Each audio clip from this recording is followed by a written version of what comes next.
Thanks for joining us today. We welcome you just coming and being a part of our Five for Faith series, 5-minute devotionals that are available Monday through Fridays. And again, you can find them at our website. They're archived there at North Albany Community Church here in Albany. If you find one that you think is more inspiring or applicable to someone else, feel free to share those with others. We welcome that. Today I want to share a little more of a conversation perhaps than a devotional. I hope that's okay with you. I wanted to ask the question, what would Jesus do? Years ago in the late 1800s, a gentleman wrote a book that inspired this phrase, what would Jesus do? It certainly became popularized in the 1990s.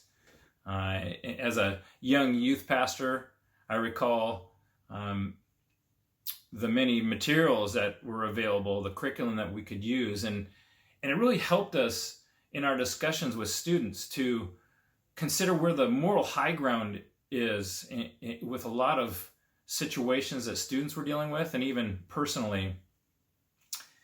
And as I was recalling that time, I thought, boy, that's really applicable to our situation now during this pandemic. And really, it captures the thought about how Jesus would handle the situation that we're in, and this one in particular. And it's, should churches meet as an assembly together right now, or should they not? Should they listen to the governing authorities, or should they not? You know, do we stand up for our civil rights? Do we fight for our liberties because we are a religious institution? What do you think Jesus would do? Well, to be honest with you, I'm not exactly sure what Jesus would do. I have some thoughts, but what I do know about the things Jesus would do is that he would continue to try his hardest to love on people that were around him. Secondly, he would never stop sharing the message of hope that is found in Jesus. And third, he would continue to reach out to people all around him without respect to his health. He really would. He would also continue to respect the authorities that God has placed in his life. You know, and that's where it kind of gets tricky. You say, okay, how do we know that?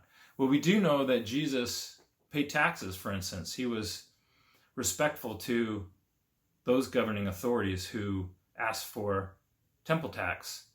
You may recall the story of Jesus asking Peter to go throw a line out and go fishing. And he said, Pete, the first fish you catch, in its mouth is going to be a coin that's going to be enough for your tax and for mine. And so go ahead and give our tax and give it to them appropriately. The Apostle Paul reminds us in Romans 13 that we should submit to the governing authorities, for all authority comes from God.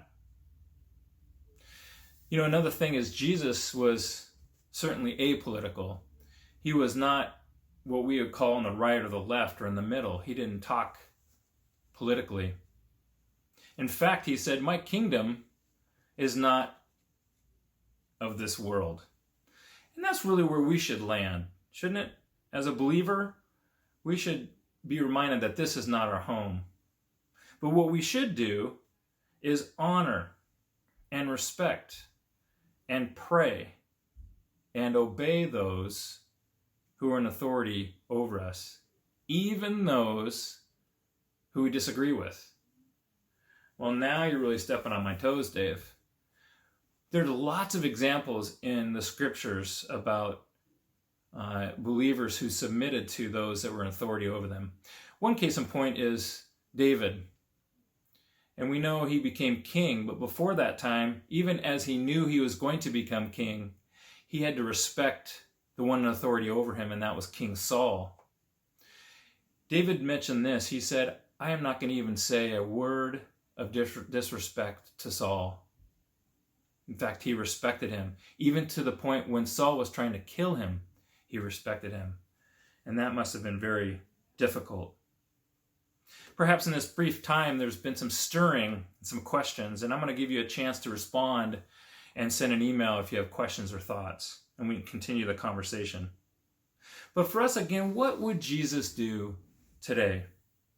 Would he meet and preach and assemble people and love on them that way? Or would he conduct Zoom meetings and Skype meetings to share the gospel? Perhaps. But what I do know, folks, is that he would continue to get his message out, however it would happen. But he would do it with humility and honor and respect. That is a message that we should follow in all situations, whether in pandemic or trial or everything's going along peachy keen. We should ask, what would Jesus do? And honor, love, and respect those around us. Feel free to email me with questions and thoughts you may have. Dave@northalbany.org. Dave@northalbany.org. Thanks for listening. God bless you all, and we'll see you later.